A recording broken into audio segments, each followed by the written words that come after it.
Hello friends, नमस्कार। स्वागत है आपका मेरे YouTube channel good health good life Dr. Rinku पर। दोस्तों, हमने अपने लास्ट टॉपिक के में बताया था कि थायराइड होने के कौन कौन से कारण हैं और थायराइड कितने प्रकार से होता है और थायराइड क्या है, जिसके बारे में हमने डिटेल से बताया था। आज हम आपको बताने वाले हैं कि थायराइड होने के मुख्य लक्षण क्या हैं, या फिर हम कहें कि शुरुआत में अगर हमें थायराइड डिसऑर्डर है तो हम उसे कंफर्म कैसे करें, कौन कौन से लक्षण हैं जिन्हें पहचान कर हम अपने थायराइड डिसऑर्डर को कंफर्म कर सकते हैं। जिसमें सबसे पहले हम आपको बताते हैं कि थायराइड दो प्रकार से होता है, हाइपोथायराइडिज्म और हाइपरथायराइडिज्म। तो हम सबसे पहले हाइपोथायराइडिज्म के बारे में बताने वाले हैं आपको। तो आइए हम अपने टॉपिक को शुरू करें। इससे पहले आप हमारे चैनल को सब्सक्राइब कर लें। अगर आपने सब्सक्राइब नहीं किया है तो प्लीज़ सब्सक्राइब करें और साथ ही बेल आइकन को ज़रूर दबाएं। फ्रेंड्स, हम आपको बताते हैं कि हाइपोथायराइडिज्म में होने वाले जो मेन लक्षण हैं वो कौन कौन से हैं, जिन्हें हम समय रहते पहचान कर अपने थायराइड डिसऑर्डर को पहचान सकें और समय रहते ट्रीटमेंट ले सकें। जो मेन लक्षण है वो सबसे पहले है भूख का कम लगना। अगर हमारी भूख में अचानक से कोई परिवर्तन होता है, जैसे हमें भूख कम लगना शुरू हो जाता है, तो यह एक हाइपोथायराइडिज्म होने का लक्षण है। वज़न का तेज़ी से बढ़ना। अगर हमारा वज़न पिछले कुछ दिनों से लगातार बढ़ रहा है, ये बिल्कुल गलत है। यह भी हाइपोथायराइडिज्म होने का एक लक्षण है, जिसे बिल्कुल भी नज़रअंदाज ना करें। फ्रेंड्स, वज़न बढ़ना जैसे ही हमारे शरीर में जो हम दिन में खाना पीना जो भी दिन भर हम खाते हैं वो पूर्ण रूप से एनर्जी में कन्वर्ट नहीं हो पाता। इस वजह से हमारा वेट ग्रो होने शुरू हो जाता है और यह हमारे लिए बहुत ज़्यादा नुकसानदेही है, जिसे हमें बिल्कुल भी नज़रअंदाज नहीं करना चाहिए और हमें थायराइड का टेस्ट करवाना चाहिए।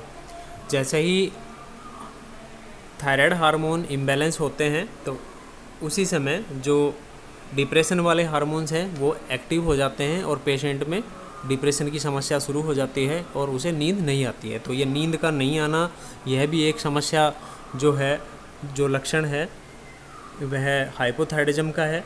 तो इसे भी बिल्कुल भी नज़रअंदाज ना करें। हार्ट बीट तेज़ हो जाना, नाखूनों का सूखना।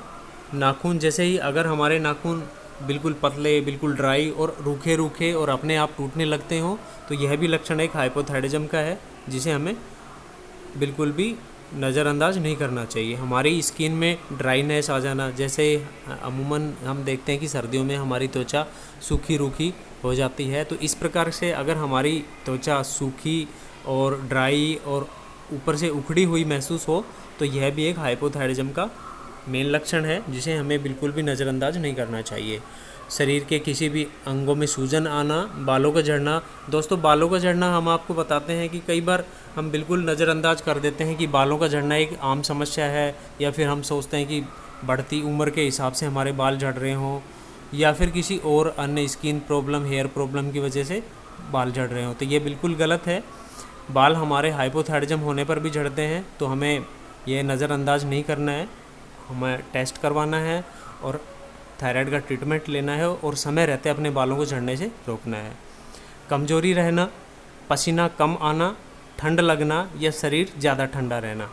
लगातार लंबे समय से अगर हमें कब्ज़ की समस्या हो रही हो, अगर हमारा पेट लंबे समय से ख़राब रहना शुरू हो गया हो, तो यह भी एक जो लक्षण है वह हाइपोथायराइडिज्म का है। हमें बिल्कुल भी लापरवाही नहीं करनी चाहिए।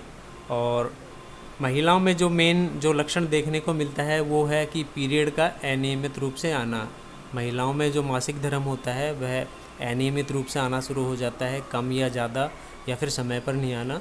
तो ये जो लक्षण है ये महिलाओं में मेन है। और इसके साथ ही अगर हमें हाइपोथायराइडिज्म है तो हमारी आवाज़ चेंज हो जाती है, हमारी आवाज़ में भारीपन हो जाता है।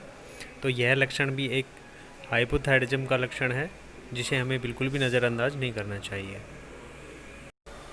लेकिन दोस्तों, ध्यान रहे, इन सभी लक्षणों को कंफर्म करने के लिए हमें थायराइड का टेस्ट करवाना अति आवश्यक है। हमें अगर कोई ऐसा लक्षण महसूस हो तो हमें अपने नज़दीकी डॉक्टर के पास जाकर चेकअप कराना चाहिए, जिसमें आपका थायराइड प्रोफाइल टेस्ट करवाया जाएगा। और अगर उसमें T3 T4 नॉर्मल से कम है और TSH लेवल बढ़ा हुआ है, तो पता चल जाता है कि हमें हाइपोथायराइडिज्म है। तो डॉक्टर के सलाह से हमें जो दवाइयाँ लेंगे उनसे हम ठीक हो जाएंगे। आपको बताते हैं कि हाइपरथायराइडिज्म के बारे में। हमने अभी बताया कि हाइपोथायराइडिज्म होने पर कौन कौन से लक्षण होते हैं और हाइपरथायराइडिज्म होने पर कौन कौन से लक्षण होते हैं, वो हम आपको बता रहे हैं। तो हाइपरथायराइडिज्म में जो लक्षण होते हैं वो मेनली अपोजिट होते हैं, जैसे कि भूख ज़्यादा लगना। अगर हमें भूख ज़्यादा लगना शुरू हो गया हो तो यह भी थायराइड का एक लक्षण है हाइपरथायराइडिज्म का। पसीना ज़्यादा आना, सामान्य से अधिक गर्मी महसूस होना। गर्मी लगना स्वाभाविक है, लेकिन सामान्य से ज़्यादा गर्मी लगना और ज़्यादा पसीना आना, शरीर में कंपन और कोई भी काम में हड़बड़ी या जल्दबाजी कर देना और घबराहट रहना, शिवरिंग रहना, ये जो लक्षण हैं ये हाइपरथायराइडिज्म के हैं। सो दोस्तों, आज की वीडियो में हमने बताया आपको थायराइड डिसऑर्डर के लक्षणों के बारे में। So thanks for watching.